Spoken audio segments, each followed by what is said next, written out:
বাগানের ভিতরে ঢুকে কূপের পাড়ে গেল। আমি তো জানি কূপ শুকিয়ে গেছে, পানি নাই। কূপের পাশে দাঁড়াইয়া নিজ দিকে তাকাইলো, খেয়াল করলো পানি নাই। দ্বিতীয়টার ভিতরে গেল, পানি পাইল না। তৃতীয়টার ভিতরে গেল, পানি পাইল না। এইভাবে ধরতে ধরতে ধরতে ধরতে গো সপ্তম বাগানের ভিতরে যাইয়া কূপের পাশে যখন দাঁড়াইলো,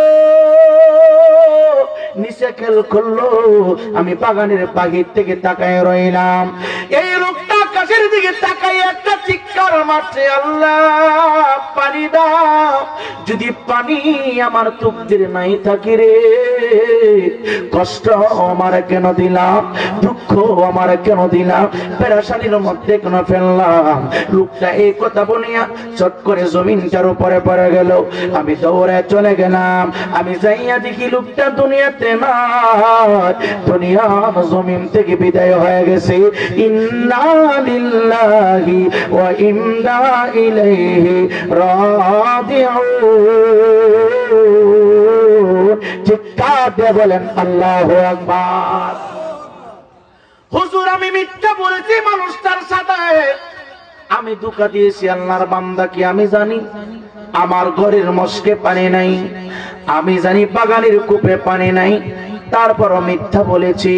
মিথ্যা বলার কারণে আমার যখন মৃত্যু হয়ে গেল, কবরে রাখার সাথে সাথে মানুষ চলে যাওয়ার পর থেকে এই পর্যন্ত আমি পানি দাও বলে চিৎকার দিচ্ছি।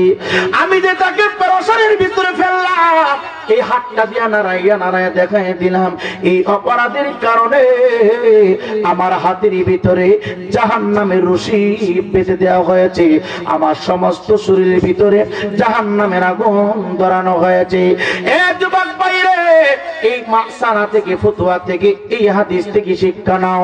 মিথ্যা বলে কাউকে কষ্ট আঘাত দিবা না, মিথ্যা বলে কাউকে খুশি করার চেষ্টা করবা না, কাউকে পেরেশানির ভিতরে রাখবা না, কাউকে ধোঁকা দিবা না। জবাব কিন্তু একদিন তোমাকে দিতে হবে। আব্দুল্লাহ বিন উমর ডাক দিয়া কই, আল্লাহর বান্দারে এখন আমি কি করব, আমারে তুমি বিদায় দাও, আমি চলে যাই। লোকটা ডাক দিয়া কই, হুজুর আমার মন বলছে আপনি আল্লাহর পছন্দনীয় বান্দা।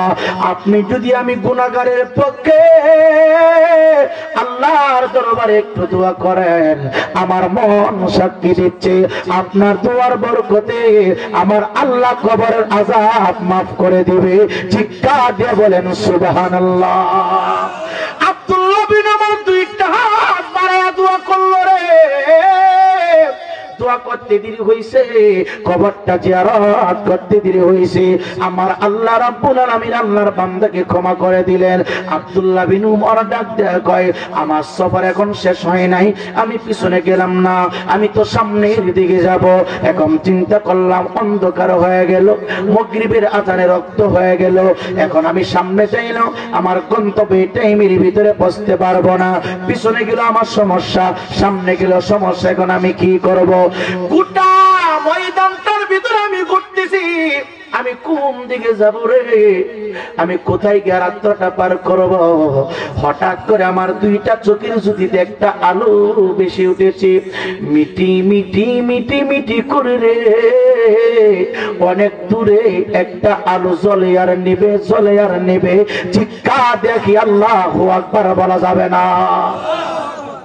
একটা আওয়াজ দেবেন না, ইয়া রাসূলুল্লাহ। আমার পরে হুজুরকে নিয়ে আসো। এখন আইছেন, আমি তো মাইক ছেড়ে দিই, এতক্ষণ দোষ করবো, 1.5 ঘন্টা হয়ে গেছে না, প্রত্যেক দিন তো কথা বলতে হয়। নিয়ে আসো সকলে একটু দুরূদ শরীফ পড়েন। আল্লাহুম্মা সাল্লি মুহাম্মাদ ওয়া আলা সাইয়্যিদিনা মুহাম্মাদ বলো আলা সাইয়্যিদিনা মুহাম্মাদ। চিৎকার দিয়ে বলেন আল্লাহু আকবার। সবাই বলেন আল্লাহু আকবার। এবার বলেন ইয়া রাসূলুল্লাহ, এবার বলেন ইয়া ওলি আল্লাহ। চিৎকার দিয়ে কোন মারহাবা। আব্দুল্লাহ বিন উমর ডাক দিয়ে বলে,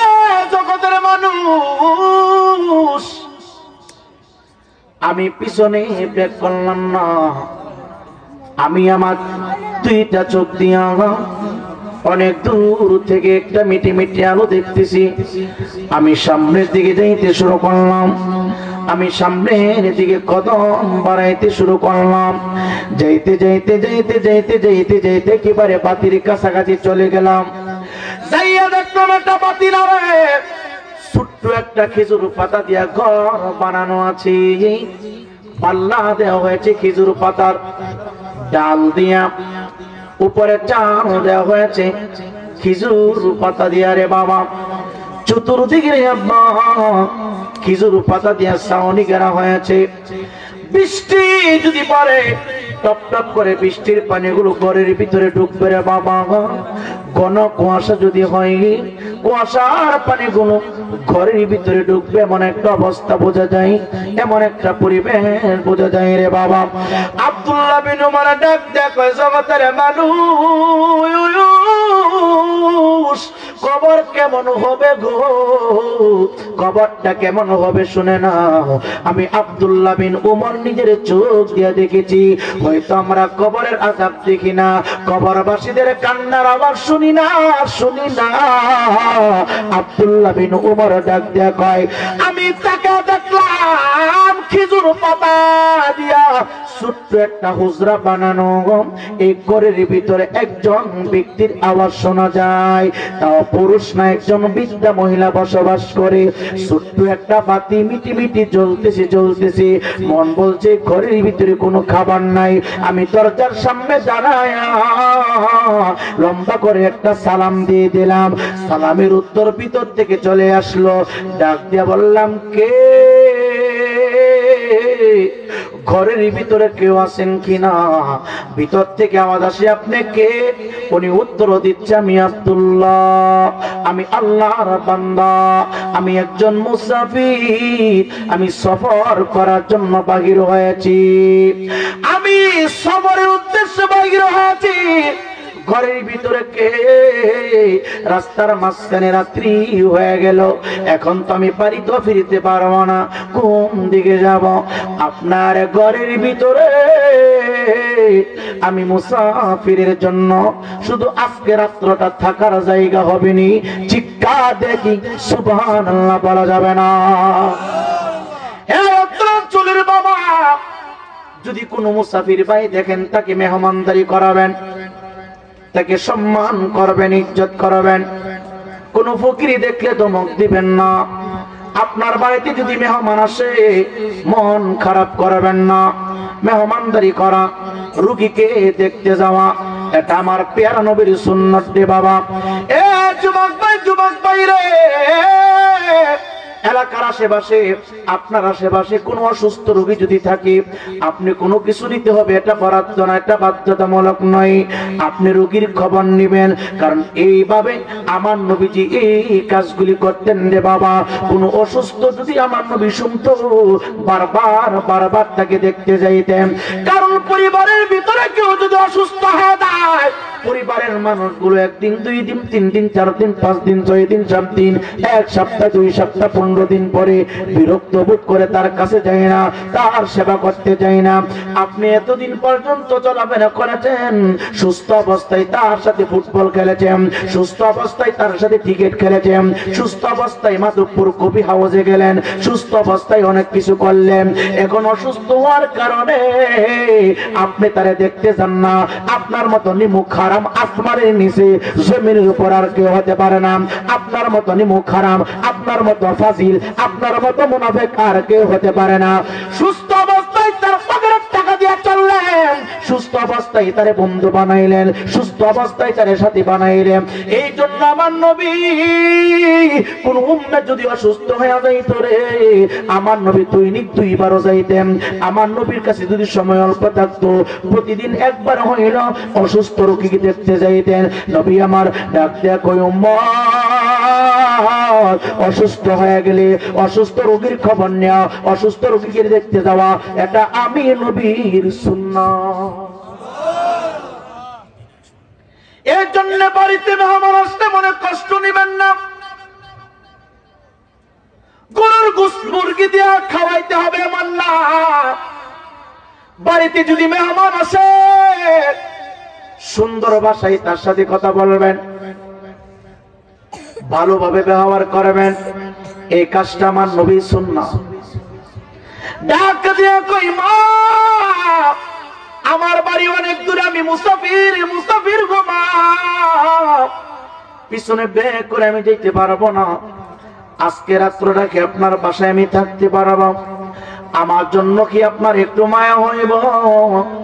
আমার প্রতি কি আপনার একটু দয়া লাগবেনি? ভিতর থেকে আওয়াজ আসতেছে, বাবা তুমি কে? বারবার বলে বলে আমি আব্দুল্লাহ, আমি আল্লাহর বান্দা। ঢুকার জন্য হুকুম দিল। ঢুকার আগে ঘরের ভিতরে দুইটা পাট করে দিল, একটা পাতলা কাপড় টানায় দিল রে বাবা, যেন ওই পাশের মানুষগুলো ওই পাশে দেখা না যায়। গভীর মনোযোগ দিয়ে বাবা আব্দুল্লাহ বিন উমর ডাক দেয়া কয়, দুনিয়ার মানুষগুলো খাবার করে রে, দুনিয়ার মানুষগুলো অর্থের পিছনে দৌড়ায়, দুনিয়ার মানুষ নারীর পিছনে দৌড়ায়, দুনিয়ার মানুষ সম্পদের পিছনে দৌড়ায়। আখিরাতের চিন্তা যদি কেউ করতো রে, কবরের চিন্তা যদি কেউ করতো, দুনিয়া নিয়ে ব্যস্ত হইতো না। আব্দুল্লাহ বিন উমর ডাক দিয়া কয়, আমি তার ঘরের ভিতরে ঢোকার সাথে সাথে তাকায় দেখলাম চামড়ার একটা জায়নামাজ পাথরের উপরে বিছানো। জায়নামাজটা বরাবর এক পাশে আল্লাহ লেখা আছে আর এক পাশে মুহাম্মদ শব্দটা লেখা আছে। আর একটা বর্ণনা এসেছে জায়নামাজটা বরাবর আমার হায়াতুন নবী, জিন্দা নবীর পবিত্র নাম মুবারক বসায় রাখছে। এ যুবক ভাই, মস্কে পানি থাকার কথা, মস্কে পানি নাই, ঘরের ভিতরে মনে হচ্ছে খাবার নাই। যুবক বাইরে যুবক মনে মনে চিন্তা করে, মরুভূমির আশেপাশে কোনো মানুষ নাই, বাজার নাই, পানি নাই, এই মহিলাকে কে খাবার এনে দে? এই মহিলার জন্য কে পানির ব্যবস্থা করে? এই মহিলার সেবা কে করে? গো বড় চিন্তায় পড়ে গেল, টেনশনে পড়ে গেল। আব্দুল্লাহ বিন উমর ডাক দিয়া কয়, জগতের মানুষ, আমি তার সাথে কথা বলতে শুরু করলাম। মা, কত মানুষ এলাকায় বসবাস করে, কত মানুষ বাজারের পাশে বসবাস করে, কত মানুষ রাস্তার পাশে বসবাস করে গো মা, আপনি মরুভূমির উত্তপ্ত বালির উপরে ঘর বানাইয়া আপনি বসবাস করেন। এই ঘর বানাইল কে? আমি তো দেখি বৃষ্টি পড়লে এই ঘরের ভিতরে বৃষ্টি আসবে, কুয়াশার পানিগুলো টপ টপ করে ঘরের ভিতরে ঢুকবে গো মা। বৃষ্টি আসলে কি বৃষ্টি আসে না? ঝড় তুফান শুরু হইলে কি আপনার কোনো অসুবিধা হয় না? চিৎকার দিয়ে কই, শুনো রে শুনো, যারা বান্দা থেকে বন্ধ হয়ে গেছে তাদের দুনিয়াতে চিন্তা নাই, কবরে কোনো ভয় নাই, আখিরাতে তারা কোনো টেনশন করবে না। তুমি তোমার চর্ম চক্ষু দিয়ে দেখতেছ এটা একটা খেজুর পাতার ঘর, কিন্তু আমি দেখি রে এটা ফুলের বাগান। এর জন্য কবি বলে, এমন জীবন করিয়া গঠন, মরিলে হাসিবে তুমি, কাঁদিবে পুরাটা ভুবন। মাওলা আলী কাররামাল্লাহু ওয়াজহু তাই বলে, তুমি মানুষের সাথে এমন ভাবে আচরণ করো, কথা বলো, ওঠা বসা করো, যতক্ষণ কথা বলো না লোকটা চলে যাওয়ার পরে যেন দ্বিতীয়বার তোমার সাক্ষাতের জন্য লোক অপেক্ষায় থাকে। তুমি যদি দান না করতে পারো, সদকা না দিতে পারো, আপনাদের অসুবিধা দিতেছে, কষ্ট লাগতেছে আপনাদের বাজান? মোটামুটি একটা পরিবেশ হয়েছে, হয়েছে 1.5 ঘন্টা সিলেনের পরে পরিবেশটা হয়েছে। আল্লাহ আমাদের সকলকে নবীওয়ালা জিন্দেগি দান করো। আমি কথাগুলো শেষ করি, কি বলেন? বলেন ইনশাআল্লাহ। আপনাদের কষ্ট হচ্ছে না তো? বাবজান আমি অনুরোধ জানাচ্ছি, আপনি 2 মিনিটের জন্য বসেন, 2টা মিনিট বসেন বাবা, বাবা একটু ফ্যান্ডেলে বসেন, এই বাবা একটু বসেন না, বাবা বাবা একটু বসেন, বাবজান একটু বসেন, রাখেন। সবাই তো সবকিছু বুঝে না, এইভাবে কষ্ট করে দিন প্রচার কথা লাগবে, কথা কোন ঠিকই না? আমার নবীজি কত কষ্ট করছে, মানুষকে বুঝাইছে, আমরা তো ভালোই আছি, কথা কোন না? নবী দাওয়াত লেগে গেছে, নবীরে পাথর মারছে, আঘাত করছে, রক্ত ঝরাইছে, আমরা তো তাও করেন, কথা কোন না? এখন আমরা দাওয়াত নিয়ে আসি, আমরা যাই খাওয়া তো খাবার দিচ্ছে, বসার জন্য ব্যবস্থা হচ্ছে, তারপরে ভালো মোটামুটি সম্মানীভাবে হাদিয়াও দিচ্ছে, কথা বলেন ঠিক কিনা? তারা আমাদের চাইতে বাদশাহী জিন্দেগি আর কার আছে? এজন্য ভাই, কেউ যদি না বোঝে তাকে সুন্দর করে বোঝানোর প্রয়োজন, কথা কন না? একজনের পিঠে হাত দিলে দেখবেন তার মন নরম হয়ে যাবে।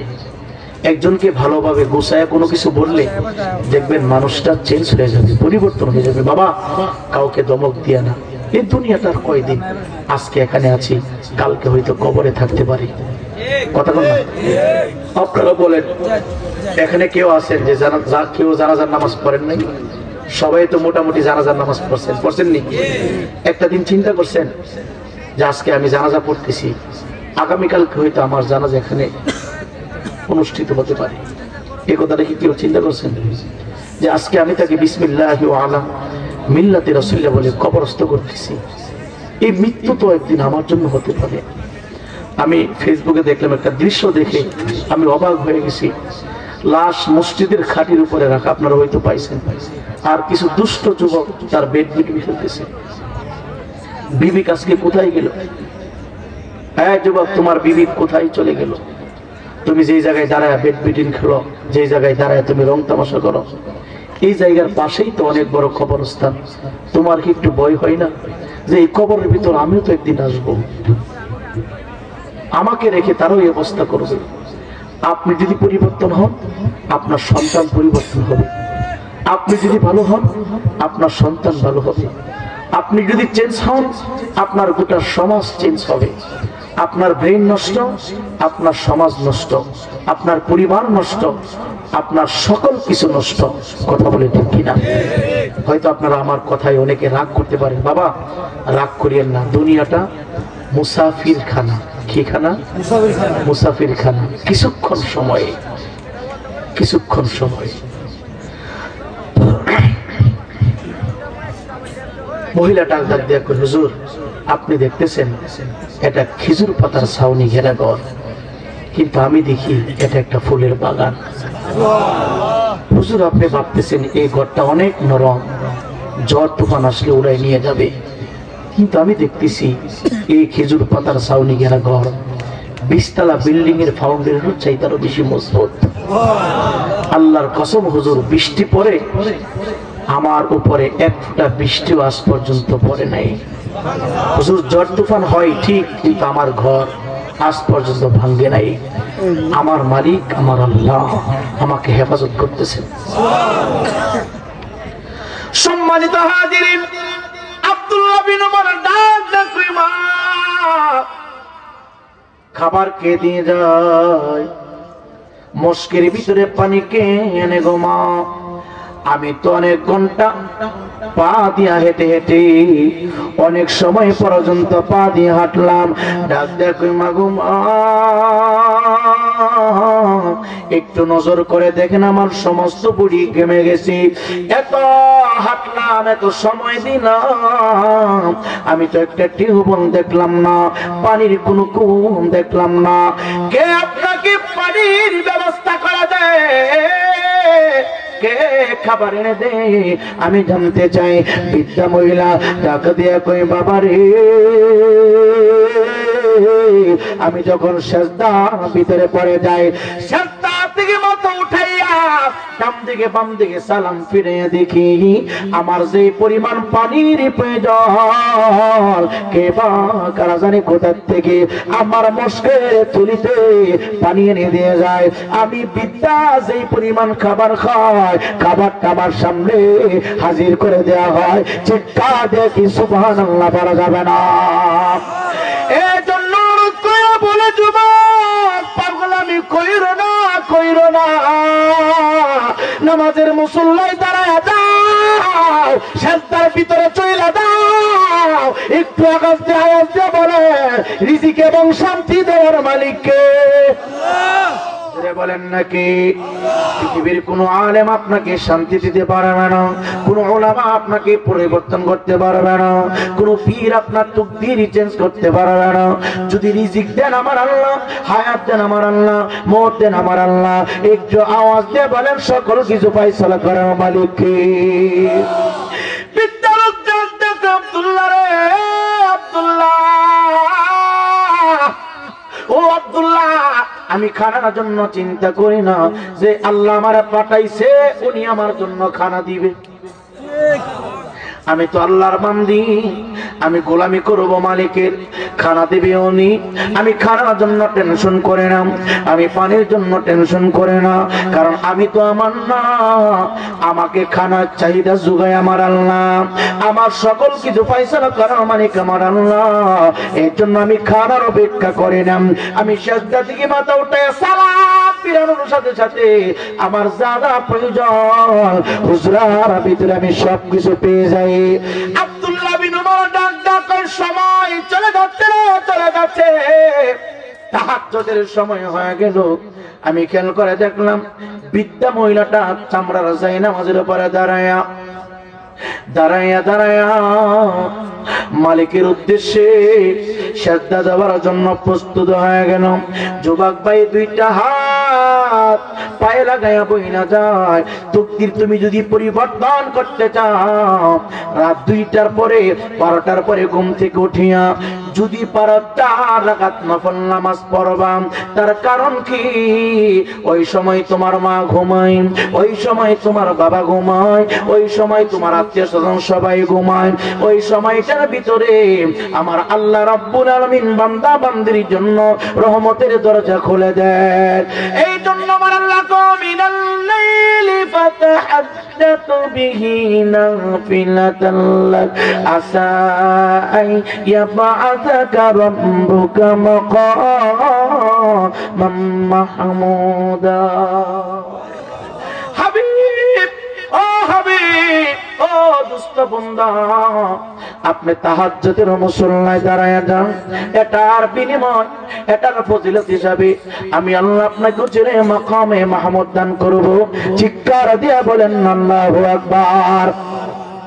এ যুবক ভাই, নিজেকে তুমি যদি সম্মানী করতে চাও, নিজেকে তুমি যদি দামি বানাইতে চাও, প্রত্যেকটা দিন কমপক্ষে 4 রাকাত তাহাজ্জুদের নামাজ পড়বা, তাহাজ্জুদের নামাজ পড়বা।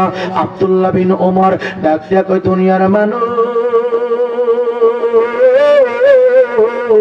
আমি তাকায় দেখি আল্লাহর বান্দি যাই নামাজের উপরে দাঁড়ায় আছে রে বাবা, যাই নামাজের উপরে দাঁড়াইয়া রুকুর ভিতরে চলে গেছি, রুকু শেষ করিয়া সেজদার ভিতরে চলে গেছি। সেজদার ভিতরে এত সময় কাটায়া দিল, এত সময় কাটায় দিল রে, আমি মনে মনে ভাবতেছি মনে হয় আল্লাহর বান্দি দুনিয়ার জমিন থেকে বিদায় হয়ে গেল। সেজদা থেকে মাথা উঠে নামাজ শেষ করে দিল।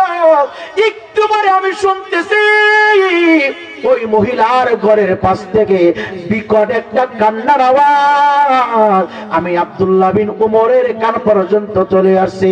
চিৎকার দিচ্ছে, কে আছো বাঁচাও, কে আছো বাঁচাও, কে আছো বাঁচাও। চিৎকার দেবেন আল্লাহু আকবার। এই যুবক ভাইরা, কবর থেকে কবরবাসীরা এইভাবে 24টা ঘন্টা চিৎকার দিতে থাকে। জিন আর ইনসান ছাড়া সমস্ত জীব জানোয়ারেরা শুনে, শুধু জিন আর ইনসান, আমরা এবং জিন জাতিরা ব্যতীত সবাই শুনে। বিশ্বাস হয় না? মনে বিশ্বাস হয়? দেখবেন যে বাড়িতে মানুষ মারা যায়, কা কা কা করে, করেনি? পশু পাখিরা কিচিমিচি করে। যুবক ভাই, আপনি ভাবতেছেন কাক কিসের জন্য কা কা করে? পশু পাখিরা কিসের জন্য কিচিমিচি করে? এ যুবক ভাই, মানুষটা মারা যাওয়ার পরে এমন ভাবে কান্নাকাটি শুরু করে, তার কারণ সেই দেখতেছে তাকে বাহির করে দিচ্ছে, সে দেখতেছে তাকে মাটির ভিতরে রাখার জন্য প্রস্তুত করা হচ্ছে। এমন ভাবে কান্নাকাটি শুরু করে দেই, মুর্দারের কান্নার আওয়াজ শুনিয়া রে বাবা পশু পাখিরা কান্নাকাটি করতে শুরু করে।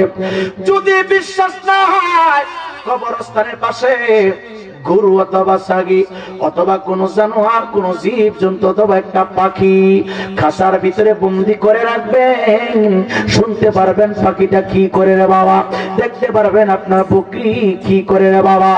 এক যুবক ভাই, কবরের আযাব সত্য, কবরের ভয়ানক আযাব বড় সত্য রে বাবা। আব্দুল্লাহ বিন উমর ডাক দিয়া কয়, আমি তিনটা চিৎকার শুনলাম, বাঁচাও বাঁচাও বাঁচাও রে। তিনটা ওয়াজ শুনিয়াম, আমি আশ্চর্য হয়ে গেলাম। বৃদ্ধা মহিলা জিজ্ঞাসা করলাম, মা আপনার ঘরের পাশে চিৎকার দিচ্ছে বাঁচাও বাঁচাও বলে, কিসের আওয়াজ শোনা যায়? বৃদ্ধা মহিলা ডাক দেয়া কয়ে, বাবা আব্দুল্লাহ, অন্য কেউ চিৎকার দিচ্ছে না, আমার ঘরের পাশে আমার প্রিয়তমা স্বামীর কবর দেওয়া হয়েছে, দাফন করা হয়েছে। কি এমন অন্যায় করেছে গো মা? কবরের ভিতরে থাকিয়া কেন চিৎকার মানে আওয়াজ করে? কইভাবে প্রত্যেকটা দিন রাত্র যখন শেষ ভাগ চলে আসি, আমার ঘরের পাশে দাঁড়াইয়া এইভাবে বাঁচাও বাঁচাও বলে চিৎকার দেয়। চিৎকার দিয়ে কি আল্লাহু আকবার বলা যাবে না? ডাক দিয়ে বলে, মা কি এমন অপরাধ করেছে? দুনিয়ায় থাকতে কি এমন অন্যায় করেছে জানতে চাই, কি এমন পাগলামি করেছে? বৃদ্ধা মহিলা ডাক দেয়া কই, হুজুর, আমি আমার স্বামীর কাছে নবীর দাওয়াত দিতাম, আমার স্বামী আমার নবীর দাওয়াতকে প্রত্যাখ্যান করত। আমি বলতাম, স্বামী গো, দুনিয়াটা বেশি দিনের না, দুনিয়াটা অল্প দিন, খাওয়া দাও ফুর্তি করলে শুধু চলবে না, আমার নবীর সুন্নাহ অনুযায়ী চলাফেরা করা লাগবে। আমার নবীর সুন্নাহকে ব্যঙ্গ করার জন্য আমার স্বামী দাঁড়িয়ে দাঁড়িয়ে প্রস্রাব করত, শুধু দাঁড়িয়ে দাঁড়িয়ে পেশাব করত না, প্রস্রাব করার পরে অবহেলা করে ঘরের ভিতরে ঢুকতো। তখন আমি বলেছিলাম স্বামী, আমি আমার নবীর হাদিস মুবারক শুনেছি, কেউ যদি সঠিকভাবে পবিত্রতা অর্জন না করে, এই অপরাধের কারণে কবরের আযাব বেশি হবে গো স্বামী, কবরের আযাব বড় ভয়ানক হবে। তারপরেও এত কথা বলার পরেও আমার স্বামী আমার সাথে দুষ্টামি করত, মস্কারা করত। আমি খেয়াল করে দেখলাম যে এই দিন তার মৃত্যু হয়ে গেল। যখন তাকে কবরস্থ করা হয়েছে, মানুষগুলো চলে যাওয়ার পর থেকে, ওই সময় থেকে প্রত্যেক দিন রাতে শেষ ভাগে চিৎকার মারে, আমারে বাঁচাও আমারে বাঁচাও আমারে বাঁচাও। আমার মন বলছে, নবীর সুন্নাহকে জবাই করার কারণে, নবীর সুন্নাহকে অপমান করার কারণে কবরের ভিতরে তার আযাব চলছে। চিৎকার দেখুন, আল্লাহু আকবার। এ যুবক ভাই, কবরে আযাব হয় রে, আযাব হয়। এই জন্য অনুরোধ কইরা বলি রে বাবা, যদি পারেন বারবার আমি মাহফিলে কথাগুলি বলি, সমস্ত বাড়িতে লাগবে না। প্রস্রাব করার পরে ডিলা ব্যবহার করবেন, পায়খানার পরে ডিলা ব্যবহার করবেন। এই যুবক বাইরে দাঁড়িয়ে প্রস্রাব করবেন না, নবীর সুন্নাহগুলি আদায় করবেন। শুধু মুখ দিয়ে নবীর আশীর্বাদ দাবি করলে চলবে না।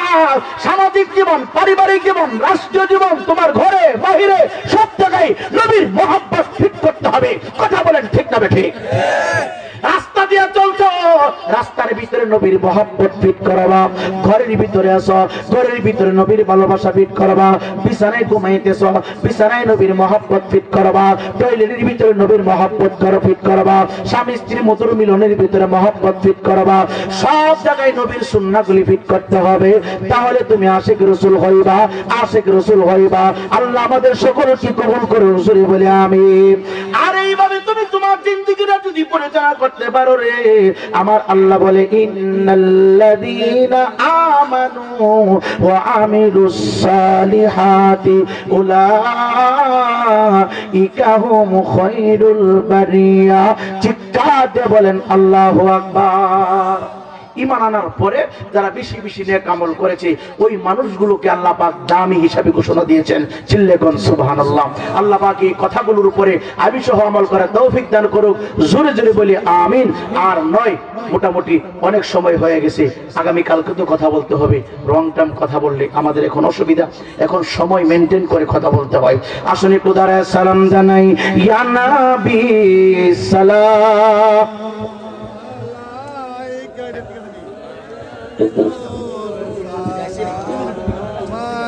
আমার সবাই ভিতরে চলে আসেন, আসেন। ইয়া নবী সালাম, ইয়া রাসূল সালাম আলাইকা, ইয়া হাবিবি সালাম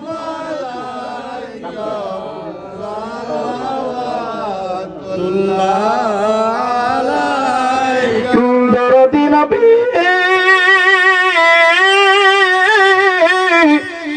ও ইয়া রাসূলুল্লাহ,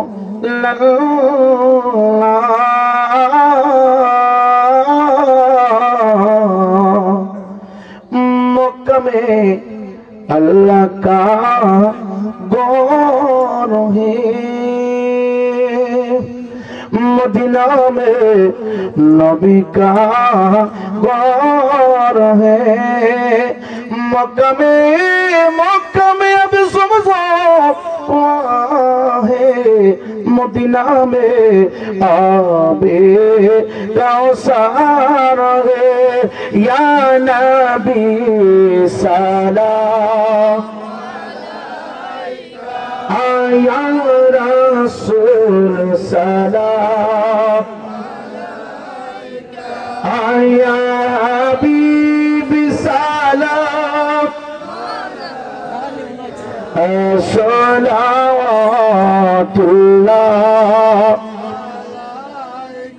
सय्यदी दरदी दरदी दरदी नबी नबी नबी नबी नबी ओ भैया রাসূলুল্লাহ। আমার রয় নিদানের কানে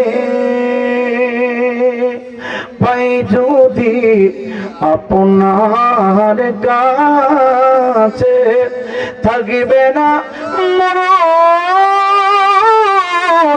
যন্ত্রণা, এই শুধু মনের বাসনা। ইয়া নবী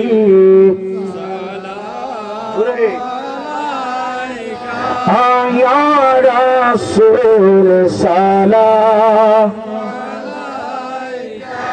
ইয়া হাবিব সালাম, সালাওয়াতুল্লাহ। بلغ الله بكماله كشف الدجى بجماله أحسنت جميع خصاله صلوا عليه وآله سلموا يا قوم وصلوا على سيدنا مصطفى ما جاء إلا رحمة للعالمين। সকলে বলি মারহাবা মারহাবা। সবাইকে তাকবীর দিন। নারে তাকবীর, আল্লাহু আকবার। নারে রিসালাত, ইয়া রাসূলুল্লাহ। নারে গাউসিয়া, কামালউদ্দিন বাগদাদি দরবার শরীফ। চিল্লে বলি মারহাবা। বাবজান, অনেক আলেম ওলামা আজকে মাহফিলে আমার সাইফুল ইসলাম ভাই দাওয়াত দিয়েছেন। আলেম ওলামারা সাইফুল ভাইকে ভালোবাসেন। সাইফুল ভাইকে ভালোবাসা মানে আপনাদের অত্র অঞ্চলের মানুষকে ভালোবাসা। কথা বলেন ঠিক কিনা? আজকে যে সমস্ত আলেম ওলামারা এখানে দাওয়াত নিয়েছেন, আশাবাদী সবাই ইনশাআল্লাহ আসবেন। একের পর এক ফজর পর্যন্ত আলোচনা চলবে। আপনাদের এলাকার কৃতি সন্তান, আপনাদের অত্র অঞ্চলের রত্ন, সুন্নিয়তের অত্যন্ত প্রহরী, যিনি সারা বাংলায় কথা বলেন, আল্লামা কারি মিজান রহমান আজিজি সুন্নি আল কাদরি সাহেব ইতিমধ্যেই আমাদের স্টেজে উপস্থিত হয়েছেন। আমরা খুশি না বেজার? বাবজান, সবসময় মনে রাখবেন, আমরা দূরের মানুষ, আমাদেরকে নক করলে আমরা আসবো, আমাদেরকে হাদিয়া দিলে আমরা আসবো। আর এই কারি মিজান রহমান আজিজি, তারপরে এই যে তোমার নাম জানি কি, রিদওয়ান ইসলাম আজিজি, তোমার নাম জানি কি, ফয়সাল আহমেদ নুমানি, তারপর অনেক, আপনার নাম কি, আপনার বাড়ি কোথায়? মাধবপুর। এরা আপনাদের এলাকার সন্তান, এরা কি আপনাদের এলাকার? তাদেরকে মূল্যায়ন করবেন, কি করবেন? আমরা ভাড়াটিয়া হুজুর, খাস বাংলা কথা কি হুজুর কথা আমরা আমরা ভাড়া করে আছি, আমরা ভাড়াটিয়া হুজুর। বাজান আমাদেরকে দাওয়াত দিলে আমরা আসি, দাওয়াত না দিলে কি? আমি এখন চলে গেলে কাল সকালে আপনার বাবা মারা গেছে, আপনি যদি ফোন করে হুজুর আমার আব্বারা আপনার অনেক ভক্ত হুজুর, আমার আব্বা কয়ে গেছে জানাজা দিতাম, আপনি পড়াইতেন। আমি কয়ে কি আরে বেড়া সারালাত মাহফিল করেছি, তোর কোনো আন্দাজ বরাজ নাই, আমি তোর আব্বা জানাজার লাগে কথা বলি।